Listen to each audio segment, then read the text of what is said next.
It's alive! It lives! It drives! How exciting. Hello again, YouTube, and welcome back to Just Get a Tesla. And there's good news! My car is fixed. But there's bad news. It cost me 1,300 quid.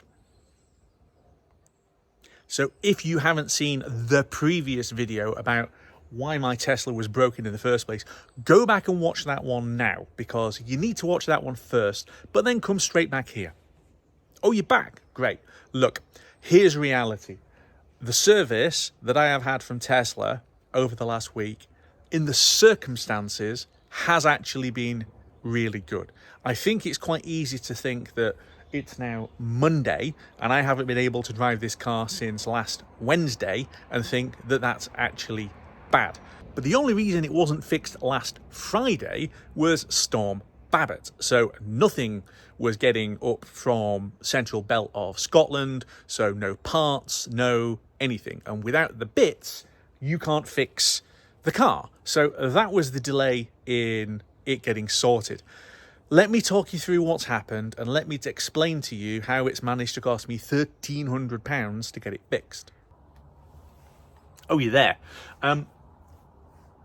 That headlight stopped working completely. So I went to get in the car on Monday night.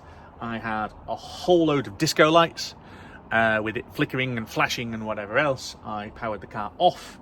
I put the car back on again and it was working okay. And off I went.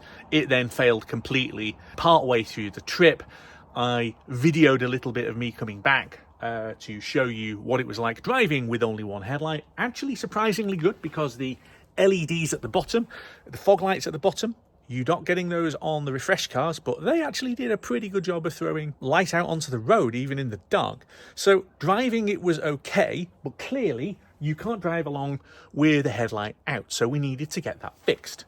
So, on the Tuesday, I raise a ticket with Tesla. Please come and fix my dodgy headlight. Put a new one in. And while they are very quickly processing that, so the point with Tesla is you raise it on the app, they take a look, do some remote diagnostics on the car, and they agreed. Headlight unit is balked. Let's get you a new one. The issue we then had was that I got in the car on Wednesday, and it wouldn't drive at all because the low voltage battery, as it puts it, was either disconnected or was completely flat. So I went off in the other car and we raised another service ticket. They tried to recover the vehicle, which they can't do because you can't actually get a recovery truck down here to be able to do so, and instead booked me mobile service.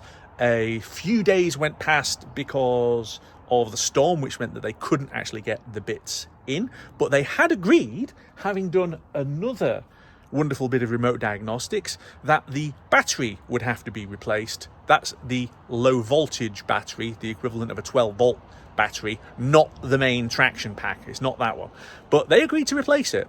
And the issue was they didn't have any in Aberdeen, and they couldn't get one to Aberdeen because all the roads were closed from the storm.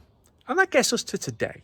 I basically sat here today while the technician was working on my car. It was fun to see basically the whole front area being completely stripped out.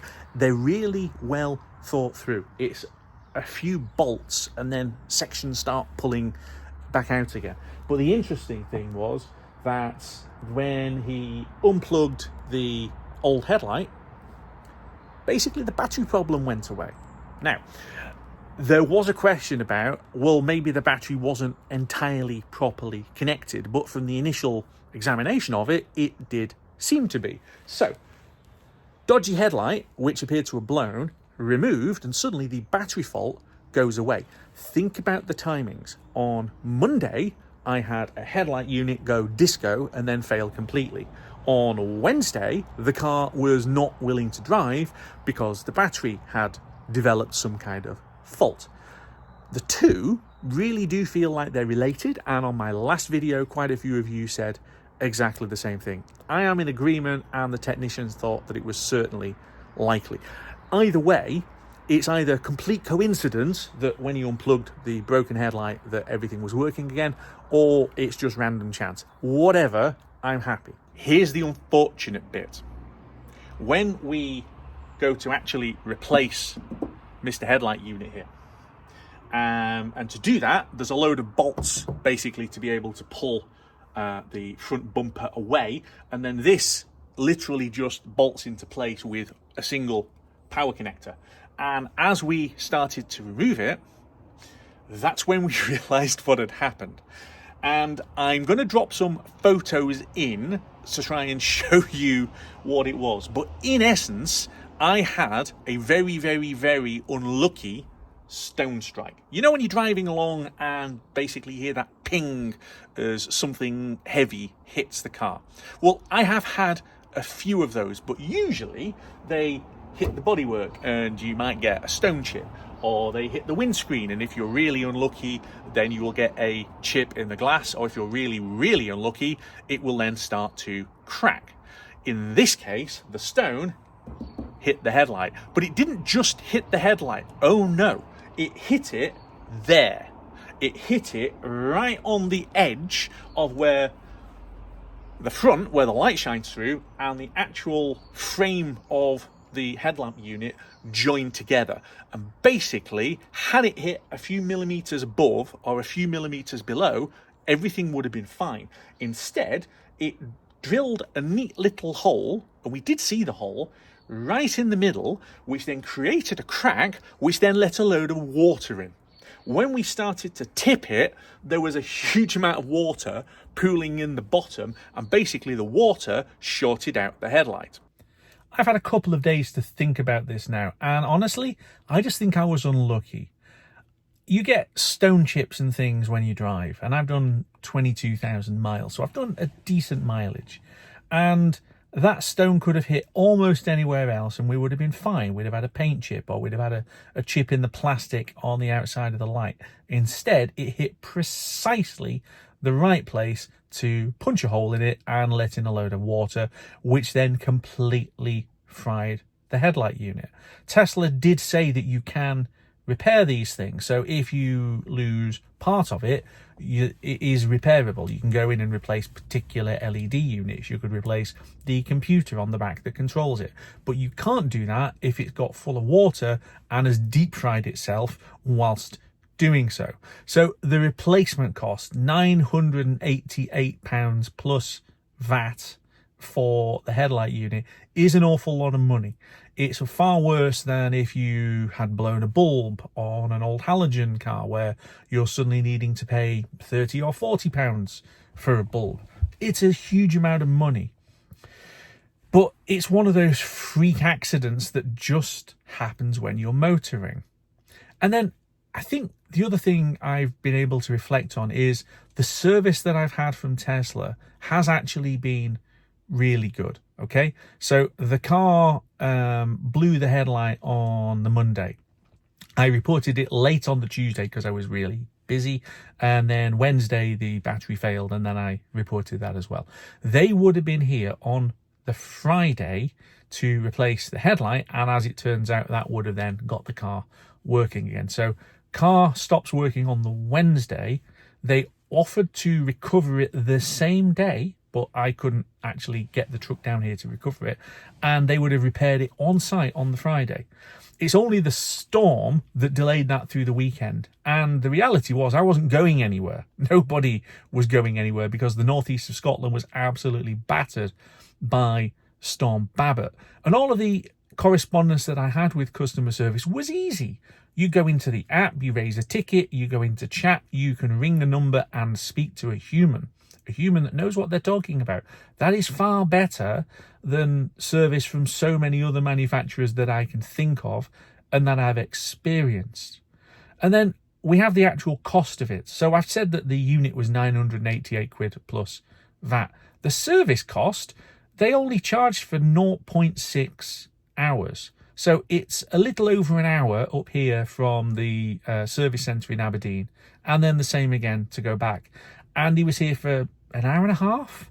So call it 3.5 hours. And I got charged for just over half an hour. That's a great deal. That is a lot better than the kind of service bills that I have seen from big manufacturers like Volvo and from BMW. And we're not going to say anything about Evans Halshaw and Nissan. Okay, let's not talk about that. Tesla has been great with service. The reality about what happened to this car last week is that I inadvertently damaged it whilst driving, and then the car, to protect itself, shut itself down. It wouldn't drive because the voltage spikes coming off the Duff headlight had tripped one of the E-fuses, this is what they said, which basically protects the rest of the car. So it's got all of those warnings on it, which all cleared when they unplugged the Duff headlight, when they unplugged the thing which was creating the voltage spike errors, which was going to damage the rest of the vehicle. Unplug that and everything else works. So the car has got great built-in protections, and that's a good thing, because you really don't want to do anything to damage that low voltage battery. So they'd agreed to replace it. Apparently that is more of a negotiation internally in Tesla to do than the computer would have been, because the battery costs £2,000. £2,000 for a battery. They have gone for this super duper lifetime battery because that is a far better experience for the car, apparently, than the old 12-volt pig iron chemistry batteries that most other cars use, but they're expensive. So that's quite an upgrade. And they were still prepared to come at their time in their vehicle to my property and replace it without really asking any further questions. And they would have done that really, really quickly. That's really good service. It's a well-designed vehicle. It is trying to ensure it doesn't do any further damage to itself. It's not a lemon. I said, is the car a lemon? And the answer is no. It's not a lemon. It's not a Friday car. It's not a just been thrown together. It has actually been thought through. So there you have it. That is my experience of Tesla service. It's been a bit expensive, but it's just one of those things that happens when you drive a car.